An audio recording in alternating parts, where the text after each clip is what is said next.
Just love that voice.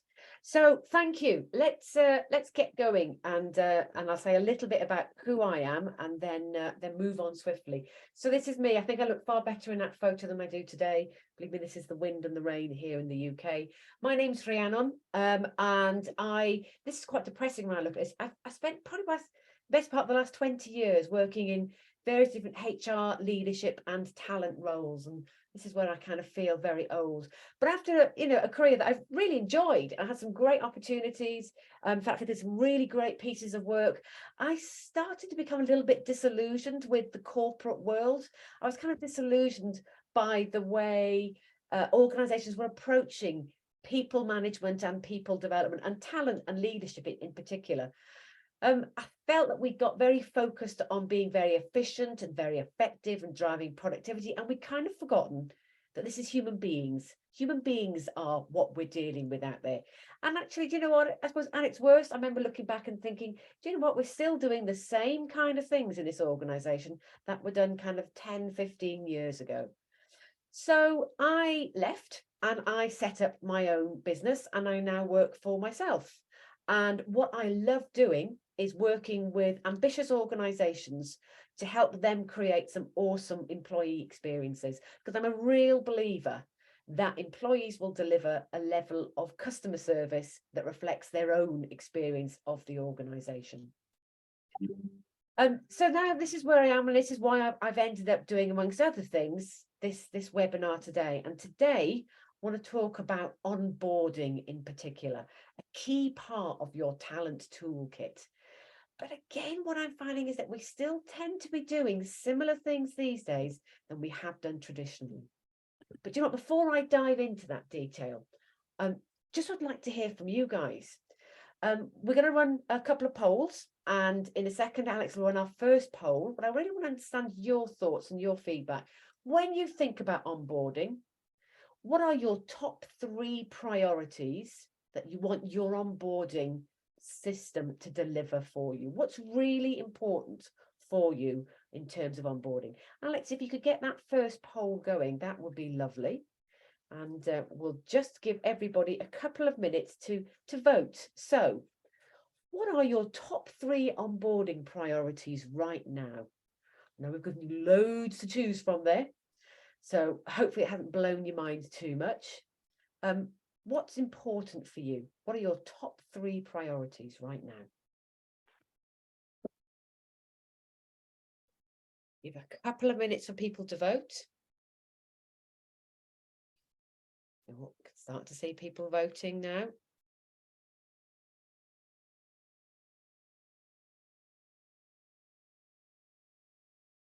Just give you a couple more minutes. Oh, suddenly that's shooting up now.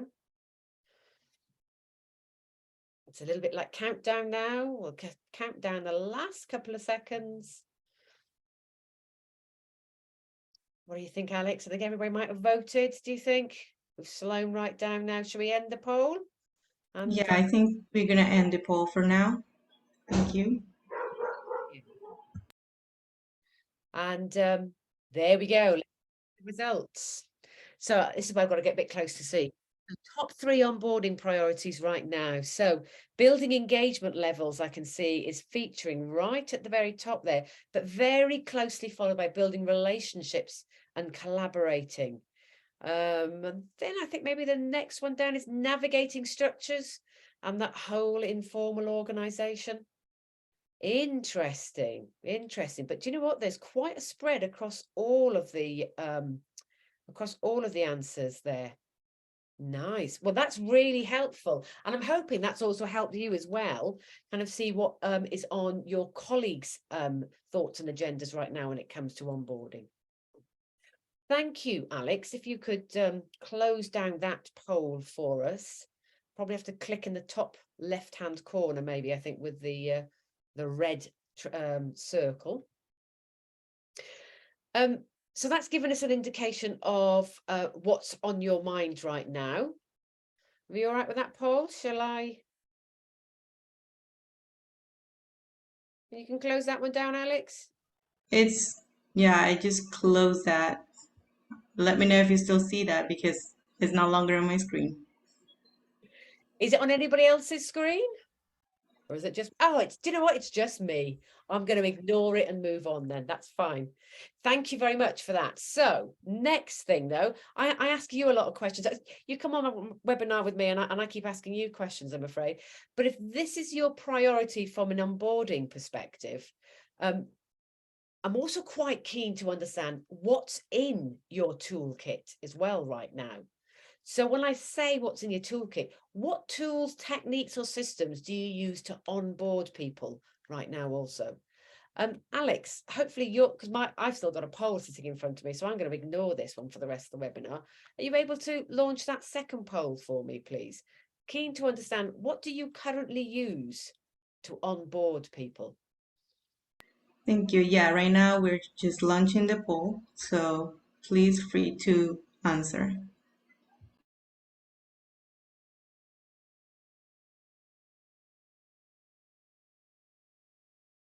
So what's in your onboarding toolkit? What do you use right now to help onboard people in your organization? Or if you work with clients, what toolkits do you know your clients have and your clients use to onboard their employees as well? Oh, so they had a big shoot up of people answering the questions then. Let's see, about halfway there with the answers so far. Click all that apply. What tools and techniques do you use to onboard your people right now? Or if you know your clients use to onboard their people?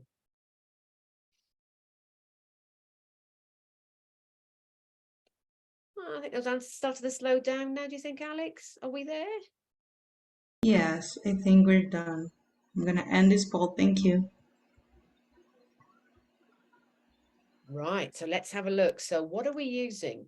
What are we using to onboard people? We said earlier on what our priorities were. We saw employee engagement and engagement of people and building networks was really important. So what kind of tools and techniques do you use? This is interesting. Yeah, pretty much almost everybody are using one-to-one meetings with stakeholders. There's that lovely compliance mandatory training, because that's so engaging, isn't it? We all love doing that. So almost everybody's got compliance and mandatory training going on in there. And there's a lot of senior leader meetings going on also. I always find this really interesting because on the one hand, when I ask about what are the priorities, so what do you want your onboarding system to achieve for you? And then when we look at the tools and the systems that we use, sometimes there's a lovely little marry up there. Sometimes that just starts to show, oh, well, I wonder, for example, if engaging people and building networks and relationships is important, does that marry up with the tools that we use? But thank you very much answering those two polls. Now, Alex, I'm going to ask you if you could close that poll down. I've got no idea if I carry on seeing this poll now for the rest of the webinar. There might just be a nice little grid on my screen for most of it, but let's see what happens. So I've asked you about your priorities so far, and I've asked you about the tools that you use to onboard people.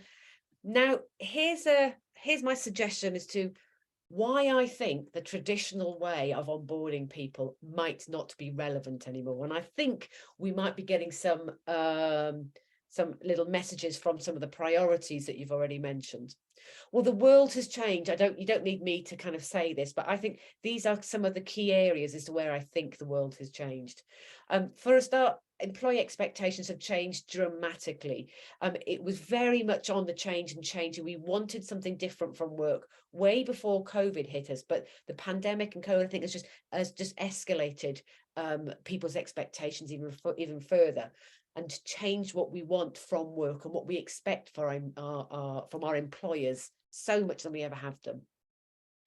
Closely linked with that, I would say also, is the fact that percentage of the workforce now taken up by millennials and Generation Z.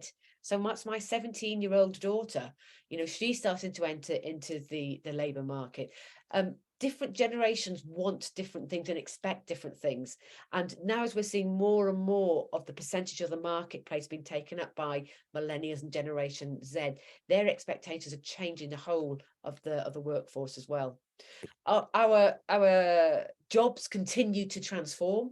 We've said for a long time now, we in the UK, we're very much a service-driven country. We don't have much in the way of manufacturing left, but even those jobs within now our service industry are changing and transforming so much. Automation is changing and digitalization are changing our jobs, and they will continue to change at a far greater speed. I don't know if I even need to spend much time on the next point, because we hear about it so often. The war for talent, I can't say the war for talent never went away. We just changed its name. We then started to talk about the Great Resignation, and now we're starting to talk about quiet quitting. And is there quiet firing? I'm starting to hear as well.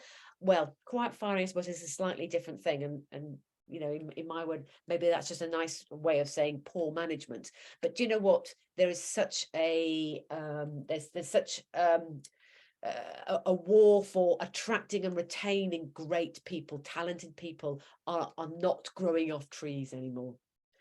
And then just the nature of things has changed and continues to change and will change so quickly. But the speed of change and agility, I think, are two slightly different things. Not only do we need people, organizations, and so our talent systems to respond and change, but we also need to be agile and to respond and change very quickly. But the last point for me, and I think the one that I'm most pleased with actually, is suddenly it's become okay to be a human being. Throughout the 80s and the 90s, we were very much driven to be robots and having to work in a very particular way and very, very quickly. But now we're recognizing that we are human beings. We're little more than a bunch of emotions and chemicals running through our bodies. That means we can't all be put in little cardboard boxes and told to react in a particular way. We're better understanding that now. And to the extent that these things are changing things so much.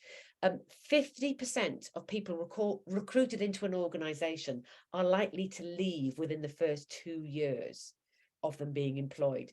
Okay, I can kind of get that, because we hear about people wanting to change jobs, but this next statistic really surprised me. 25% of new recruits are likely to resign within their first 6 months.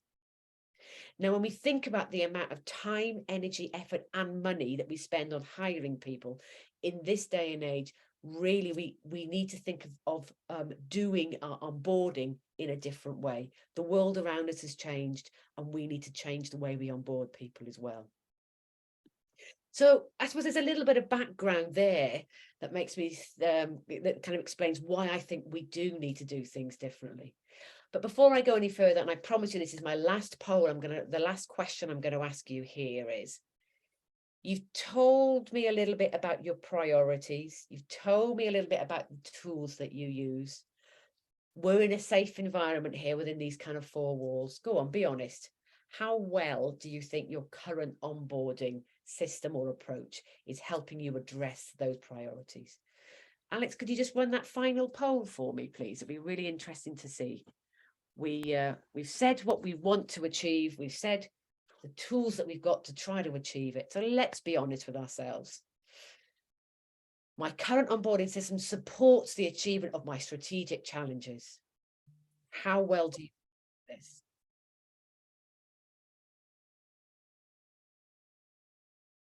Oh, we had a couple of really quick votes there then.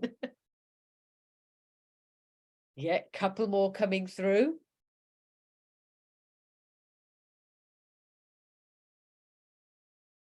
We got a minute. 100%. So I'll be ending the poll. Okay, let's see. Right. So, what do people think about that? We've got just the majority saying, no, it doesn't. Then the next biggest chunk is saying, yeah, maybe so. And I think we've got 1 or 2 people saying, yeah, really agree that it does. You guys that agree that it does, please tell us in the chat function how and why. I'd love to, genuinely would love to learn from you guys, because most people that I speak to when I ask them about onboarding and how it's helping them drive their engagement or drive the changes they want to see in the organization, it's kind of, we haven't really traditionally thought about onboarding. Is that what onboarding is there to do? Really? Oh, hadn't really thought of it that way. So thank you. Thank you very much for getting us going with sharing your thoughts and your opinions with us. Alex, it'd be great if you could close down the poll. I'll continue to look at it for the rest of the webinar, because for some reason that's what Zoom wants to give to me. Now, have I gone backwards or forwards? I think I've gone backwards. Well and truly gone backwards. Right. So why I've said why I think we need to change, said what's happening outside the organizations. We've started to think about how well onboarding is helping us. Well, let's just take a bit of a check-in. What is onboarding? Well, I think here, this is what I think traditionally we've thought of onboarding. And do pop in the chat function if you disagree, and if you've had a different experience of how you use onboarding, or how you've experienced onboarding. But I think traditionally we could say that onboarding is very much around introducing new employees into the organization culture, describing the job and the company requirements and how they need to fit in, basically. And traditionally, you know, what we did is that we would get employees to understand and then commit to the company's values, really much starting from day one. And that's not very engaging, is it? It's all about telling the employee what they've got to do to fit in. And you know what, there is a part of that, but in a couple of slides time, I think I'll hopefully show you why I think as human beings, we're not very good at doing this. Interestingly, I've found this statistic has been going along this is a 2017 study by the London Business School, showed that by improving onboarding engagement, so engagement during the onboarding timescale, could increase your overall staff retention by as much as 33%. So here, I think it's time for us to kind of reframe what we think of onboarding. And this is some of the reasons why, because it's these darn people. What is it that we know about people, but we may not really have wanted to kind of acknowledge? Some things about people, they enjoy doing what they're good at. So we enjoy doing what we are good at, and we like to be known for something because that makes us feel special. You know, it's important. Our status is really important to us. And you know what, people will work best with partners or people that we can rely on and that we trust as well. That's when we get the best, that's when you can get the best out of us. We really want to know what our future is, and we don't expect to have it all kind of mapped out, but we're at our best when we can, to an extent, predict our future, see where we fit in and where we could be going. And we definitely want to know what's expected of us. What are other people's expectations? So we know the standards to kind of work towards. And we really do work best in relationships that we perceive, that's the really interesting thing, we perceive to be fair and to be equal as well. So if we want to get the most out of our onboarding activities and our onboarding systems, how can we build how can we build an onboarding system that helps enable people to be like this, to feel, to experience this? How can we build this into our onboarding program from day one? Well, I think this is where we could reframe what we think about onboarding. So rather than it being helping people understand and helping people fit into something, why can we not help people see how they, through their lens of the world, how they can experience working in the organization? I am now going to try my utmost to get rid of the poll that is standing there looking at me, because I now cannot see what's in front of me.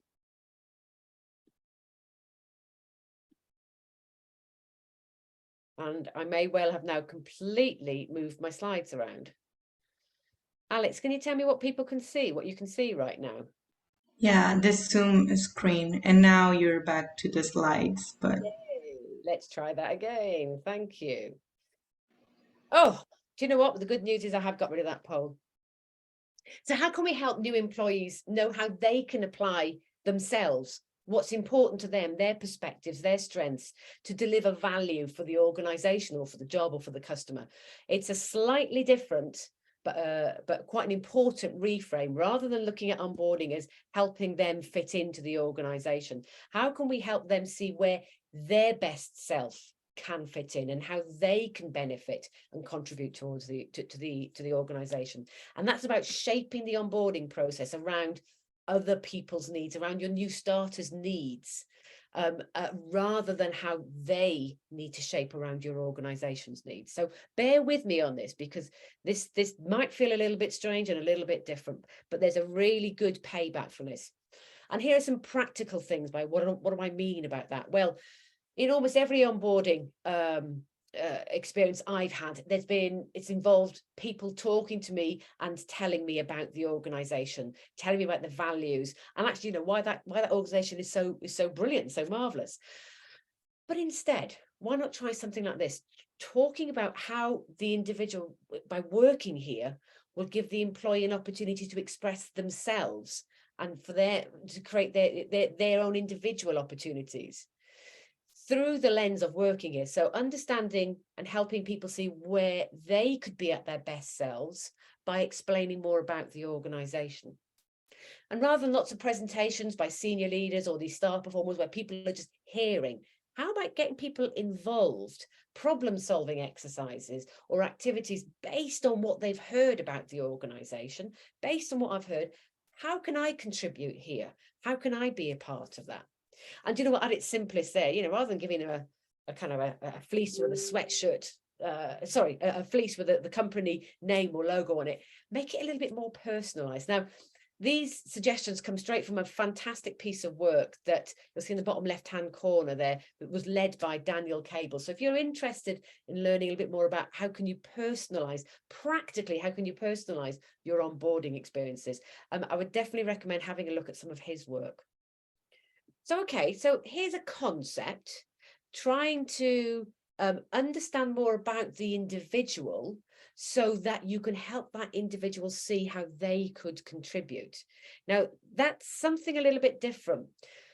And it does mean you need to understand a little bit about the individual first of all. And how do you go about doing that?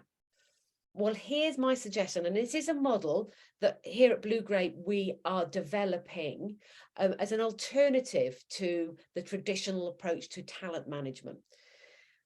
We feel that using our know, grow, flow process can help you, as it suggests at the very first stage, know more about your new starter. Because if you want to personalize things and help them understand where they fit in, you by definition have got to know more about them.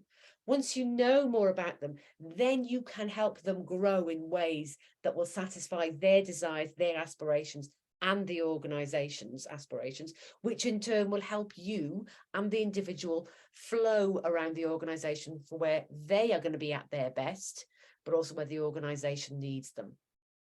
So that's a general concept. But look, let's just shoot into that know stage first of all, because to be able to make these personalized experiences, we really need to understand more about that, about the individual.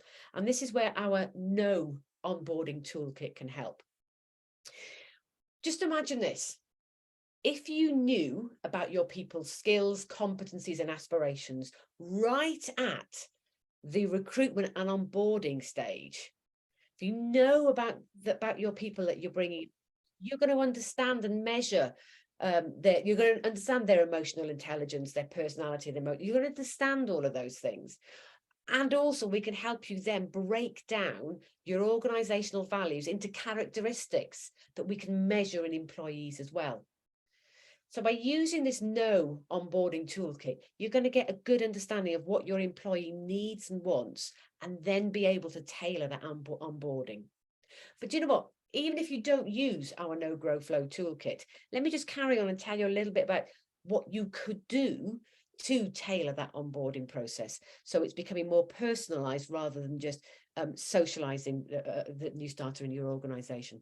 But it's got to start off with knowing them and knowing their needs.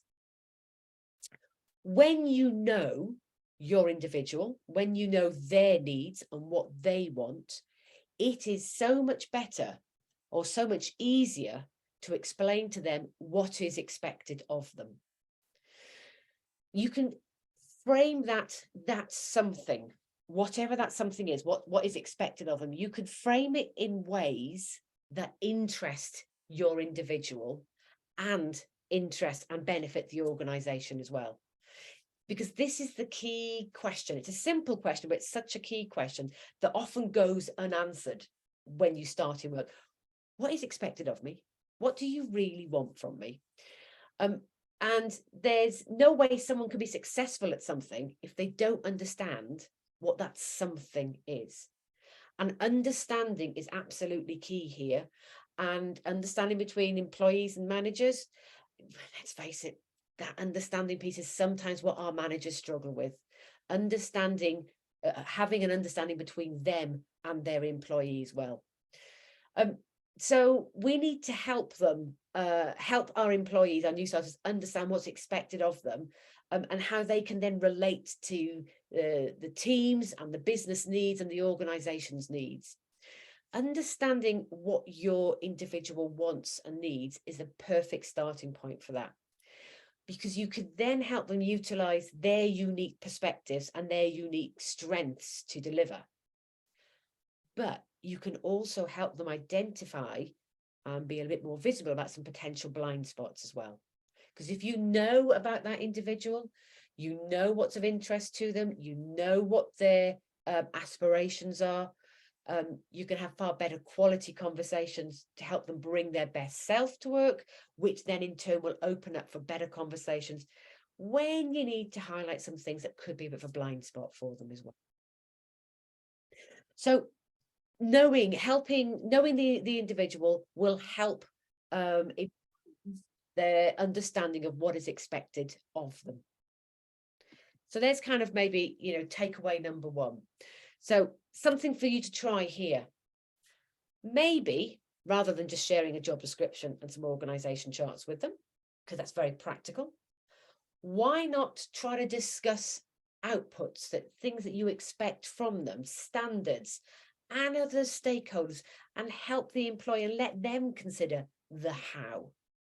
So rather than just telling them this is what is required, help them come to that conclusion themselves by the insight you share with them. Quite often we suggest to managers they should set up lots of lots of meetings and workshops. Fill your new starters' diaries with things so when they come into the organization, they feel welcome, they know what they're doing. That can be really quite overwhelming. So rather than doing that, why not try just having the key stakeholders identified, discussing their stakeholders' roles in relation to your new starters role, and let them set up and make contact with and meet the stakeholders. Again, that's helping the individual consider, well, where do I fit in with these people? What do they want? What can I bring to the party here? And if you have used our onboarding toolkit, you'll have that real insight about the individual that you can help help the individual understand about themselves as well. And maybe rather than just focusing on KPIs and individual goals or objectives, show the employees how their work connects with their teammates' roles and the organization. There's a lot more here. This is about helping the individual understand where they fit in and how their aspirations, their characteristics, their traits, how they can contribute, rather than just telling them what is expected. I often talk a bit about having more why and less of the what. And I think that's kind of really what I'm getting at here, by helping the individual come up with their own what from you explaining the why. So that's how you can help them understand what's expected of them. Said a bit earlier on as well, another thing that's really important to us as people is having these trusted and reliable partners around us to work with. People perform at their best when they respect the people that they're working with and when they trust those people as well. But building trust can take time. And there's a lot that managers and organizations can do to help develop the trust and the effective collaboration between new starters and their teams. And our No toolkit can help reduce that time taken to build that trust. You don't only need the toolkit to do that, but you can shorten the time scale to build that trust and to build those relationships. And trusted relationships, networking, well, one of those priorities that you identified right back at the start of the webinar. So what's a priority of your from onboarding?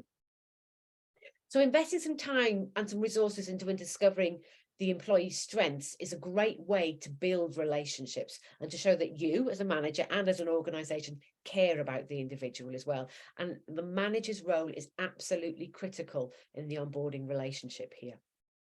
Now, a lot of organizations kind of still look at onboarding as the mandatory basic training, and a lot of the time is spent in workshops or on training sessions.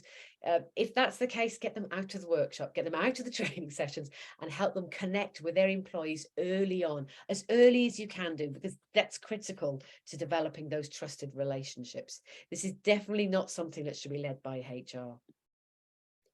So as well as trusted, reliable partnerships, employees also want to have a bit of an idea as to where their future here could be.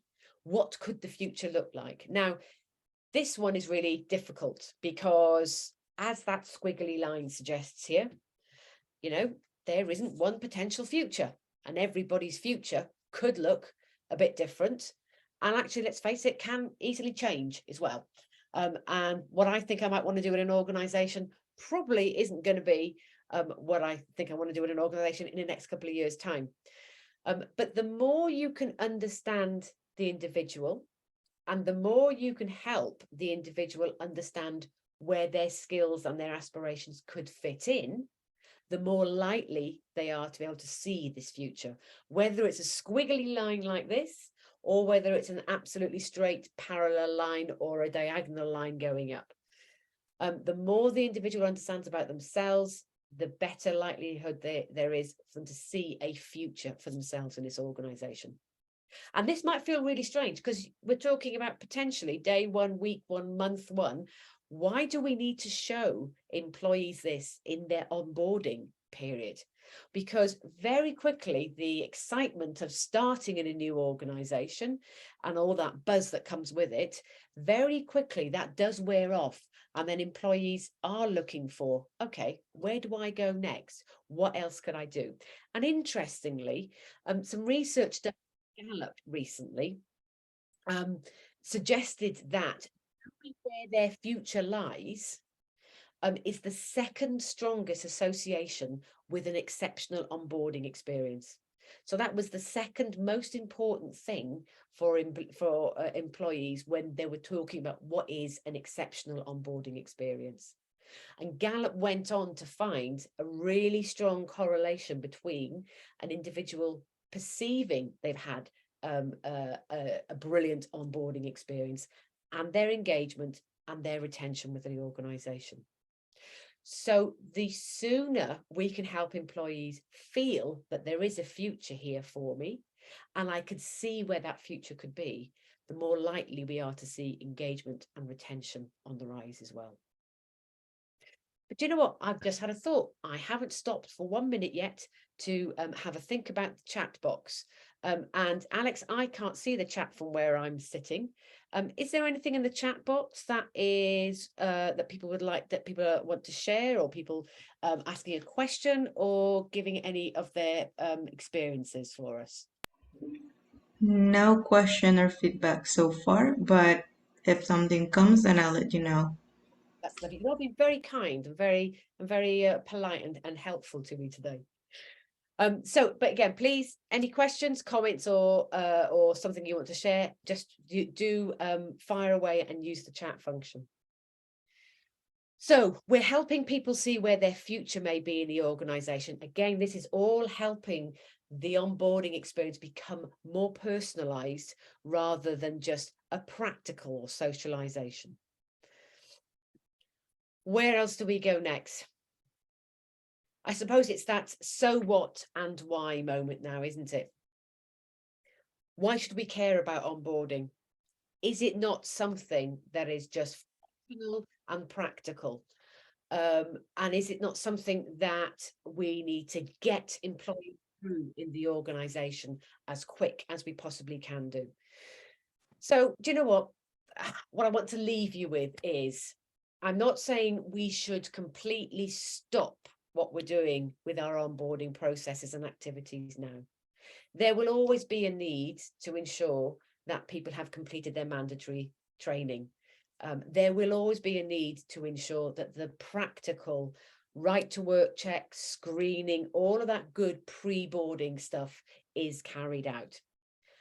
But if what we're saying is we're now working in a world where there is a huge amount of competition for great talented people, and what you want to achieve from your onboarding experience for your new starters are some of these activities, then it does make sense that we try something new in the onboarding arena and add on more than just the practical checks, the practical introductions. Employee engagement and performance and development can all begin and should all begin during the onboarding process.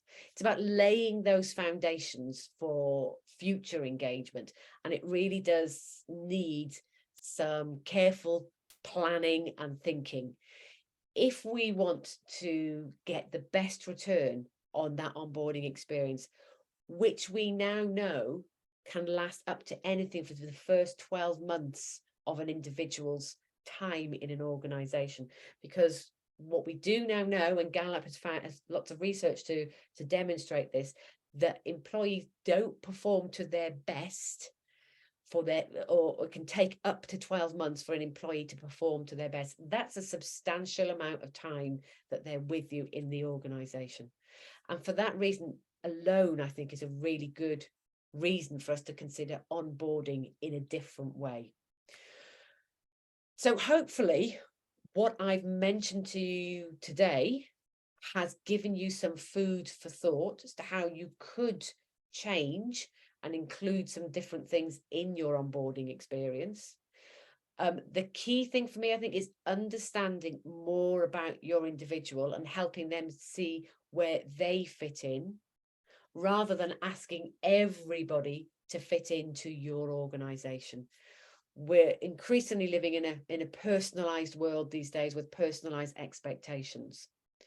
But I'm conscious this is a 45-minute topic of conversation where you've heard a lot from me and not had much of an opportunity to have a conversation back in return.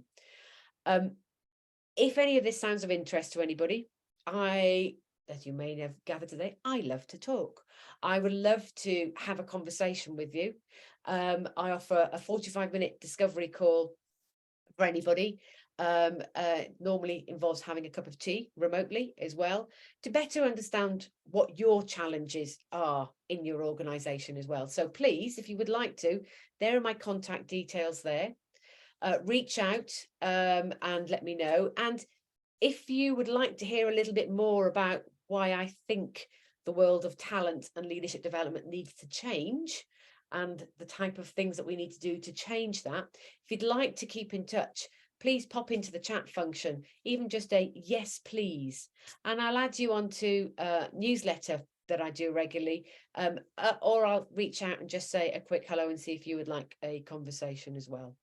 But the one thing I don't do is spam lots of people with lots of spam emails. So I won't do that unless you kind of reach out and say, yeah, I'd love to talk. I'd love to keep in contact.